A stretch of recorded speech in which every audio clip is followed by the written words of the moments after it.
오늘 이 본 말씀은 사도 바울이 아들과도 같은 디모데에게 쓴 편지죠.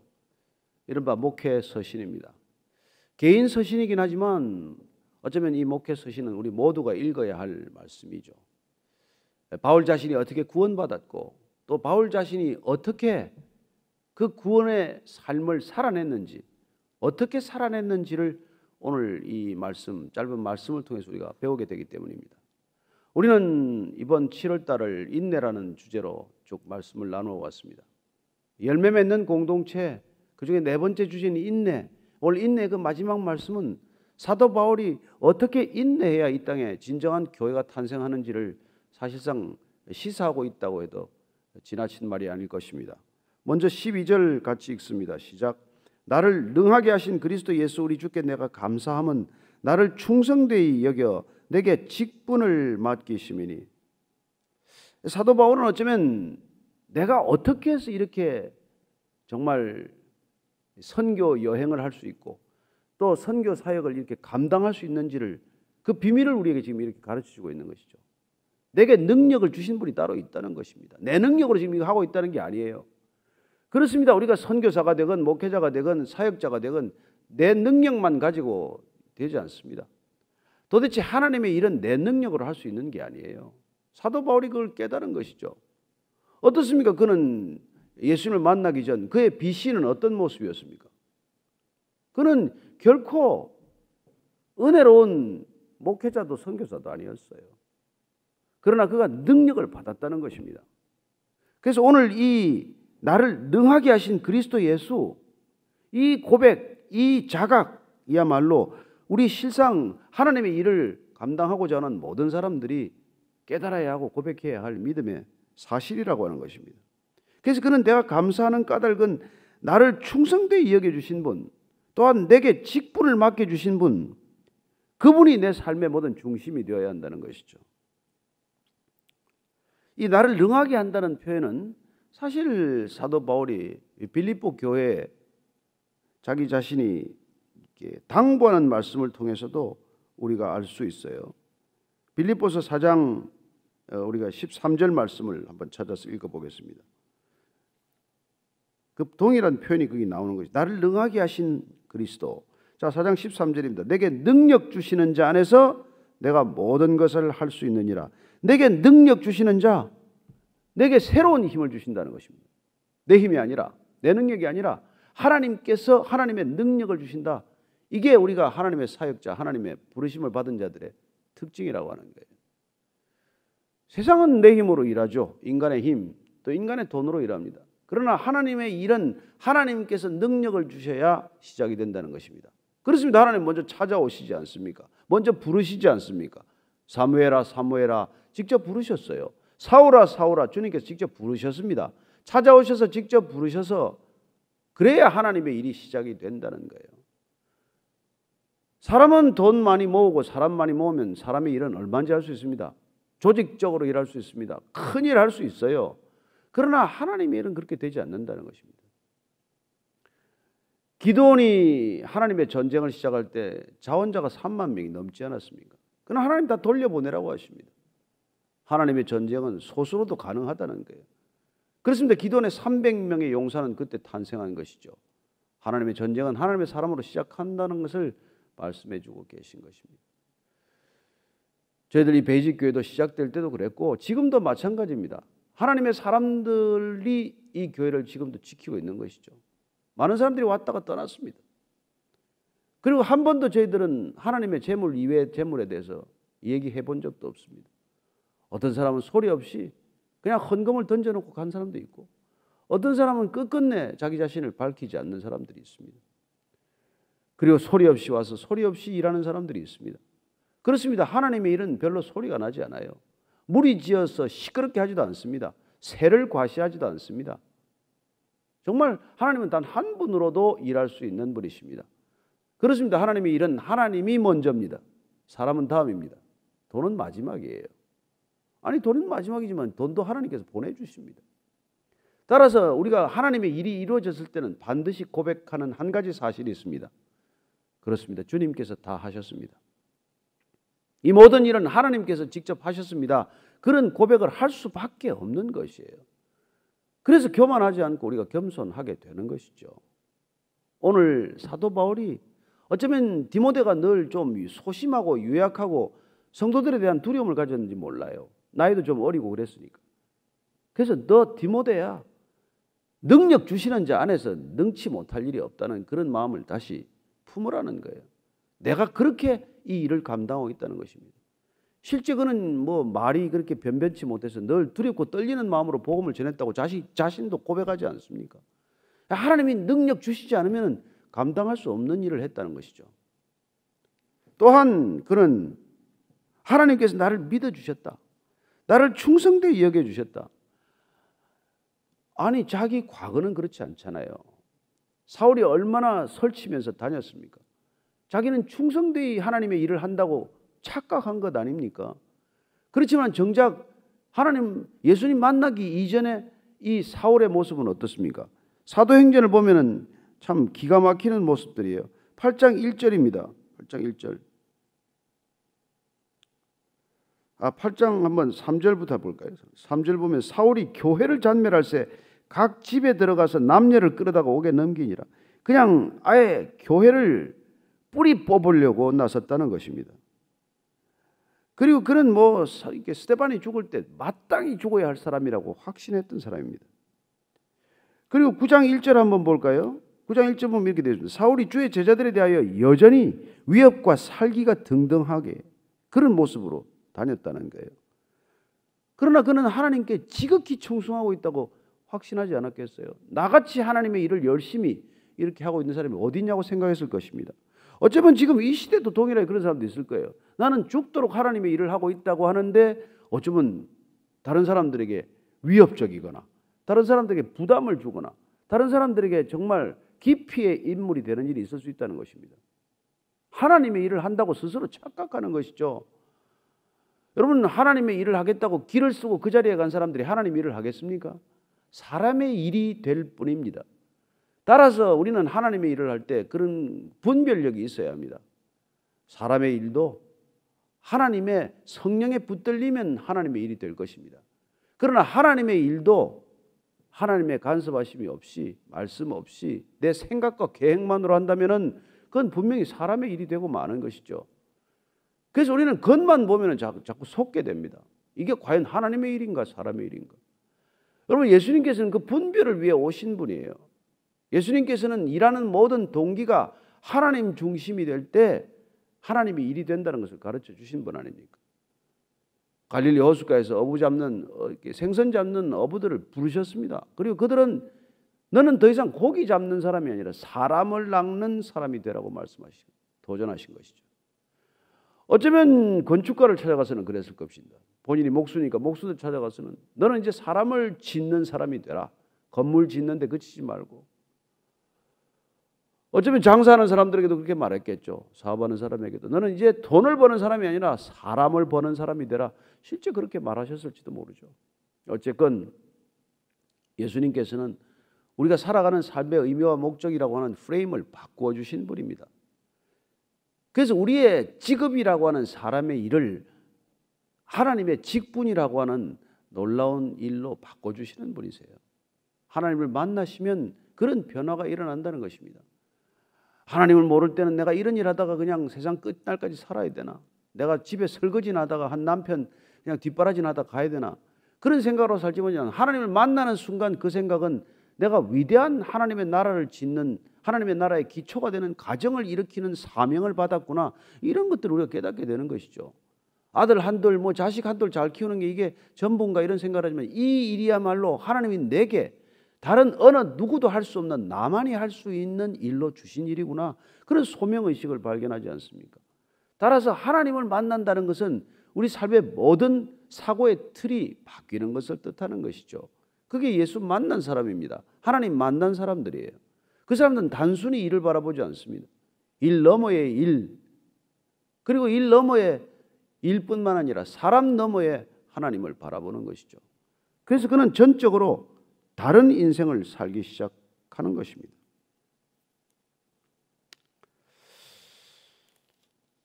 그렇습니다. 오늘 사도 바울은 보니까 그 하나님께서 내게 직분을 주셨다. 여러분, 내게 직분을 주신 분이 하나님이라 그러면 모든 일하는 태도가 달라져요.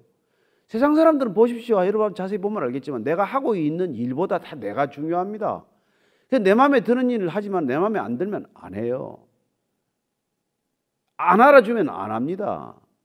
그러나 하나님의 일은 사람이 알아주건 알아주지 않건, 사람이 보상하건 보상하지 않건 크게 신경 쓰지 않지 않습니까? 그렇습니다. 그건 하나님의 일이 나보다 더 중요하다는 것을 발견했을 때 하나님의 일이 되는 것이죠. 뭐 비유가 적절치 않은지 모르지만 여러분, 그건 정말 깜깜한 밤에 어디 가서 촛불을 전하러 가는 것과 마찬가지예요. 비바람이 부는데 촛불을 들고 갈 때 어떻게 들고 가야 됩니까? 조심조심 들어야 됩니다.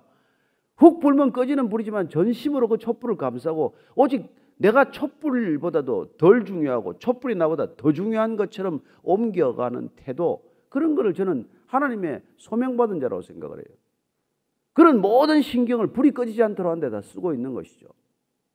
어떻게 하면 이 불을 안전하게 저기까지 옮길 것인가? 오직 그 한 가지밖에 신경을 쓰지 않아요. 나는 관심이 없습니다.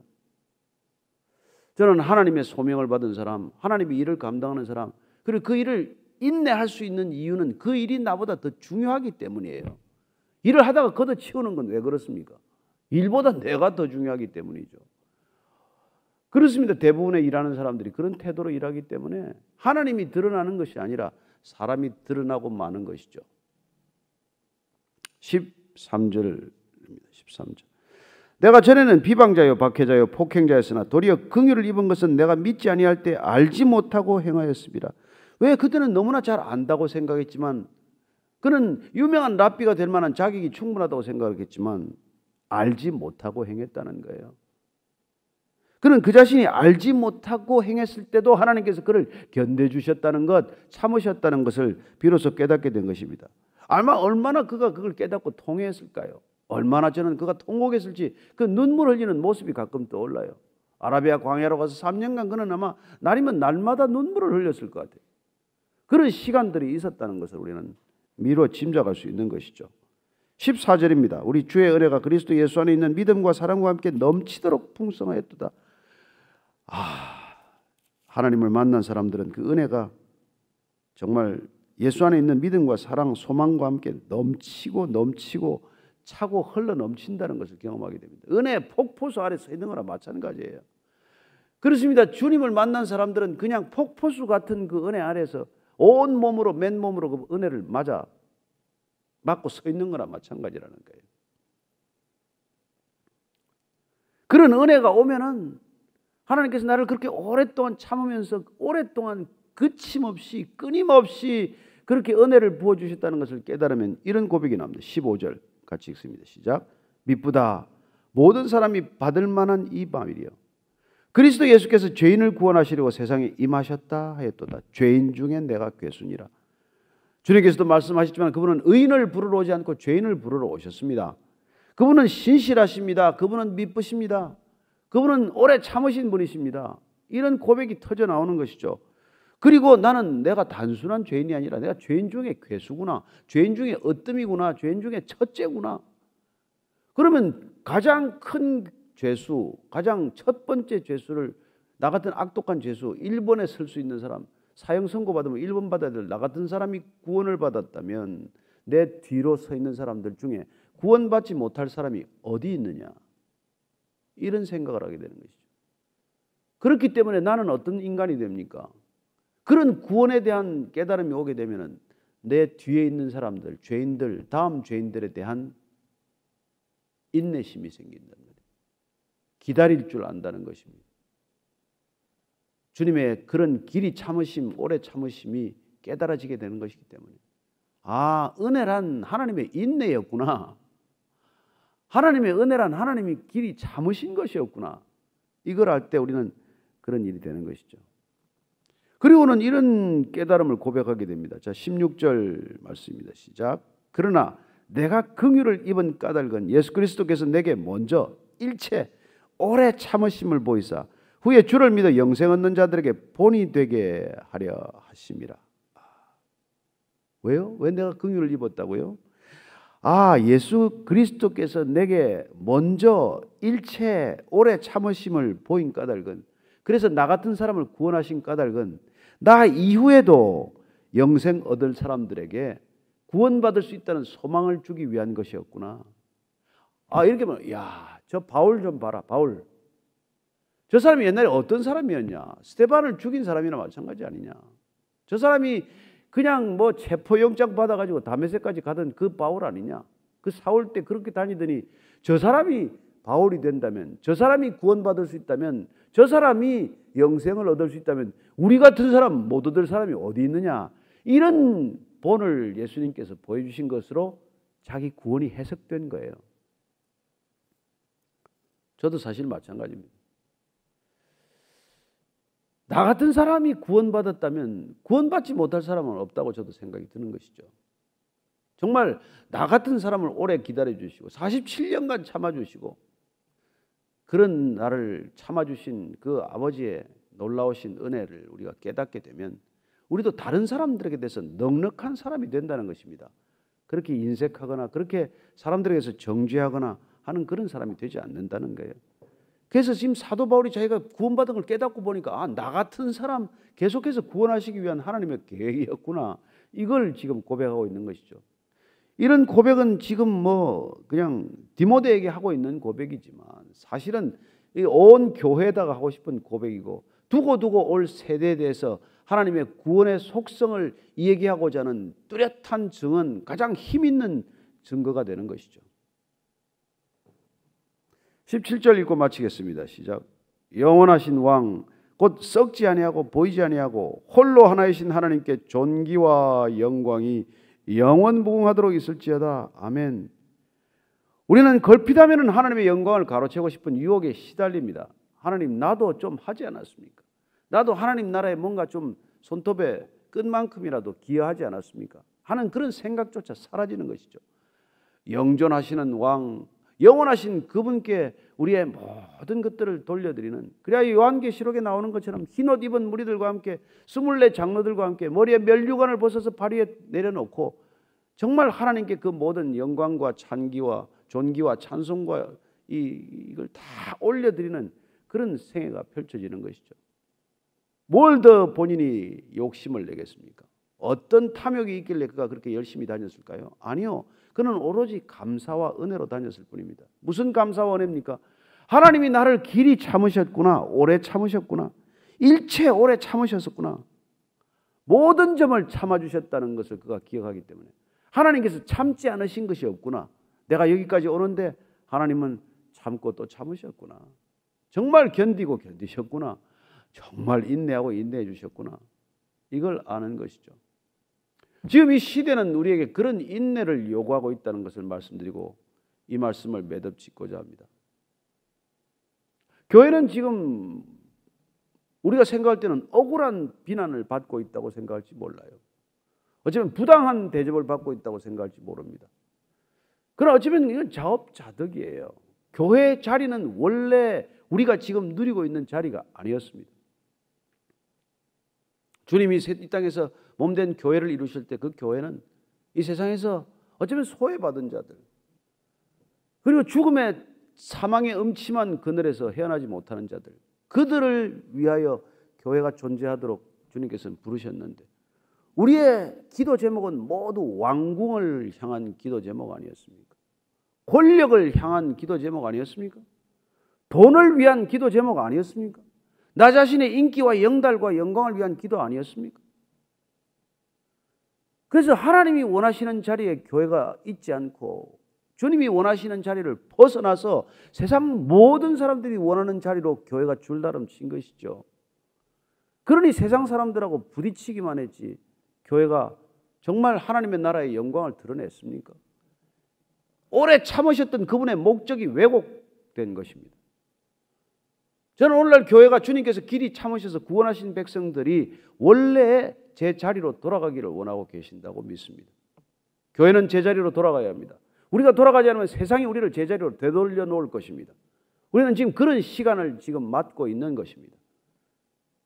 주님이 오래 참으셔서 우리를 구원하신 목적, 그 구원하신 목적에 합당한 삶을 우리가 살지 않으면 주님이 이 땅에 값주어 세우신 당신의 생명을 피값으로 지불하고 세우신 이 교회가 주님이 원하시는 바로 그 자리에 있지 않고 세상 모든 사람들이 원하는 그 자리로 줄다름 칠 때 주님께서는 그 자리를 제자리로 되돌려 놓기 위해서 어떤 일을 하실지 우리는 다시 한번 깊이 생각해야 될 때가 된 것이죠.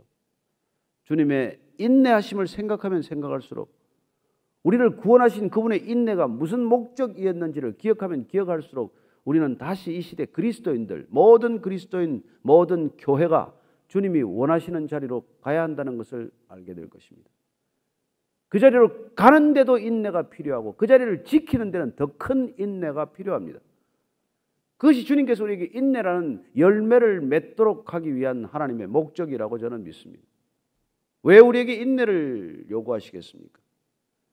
우리가 참고 견디는 게 아니에요. 그분이 선물하시는 그 인내의 열매로 우리가 참된 교회의 위상을 지킬 수 있는 능력이 되게 하시는 것이죠. 오늘 무별로 흩어져서 우리가 드리는 이 예배 가운데 우리는 인내를 맺게 되기를 바랍니다.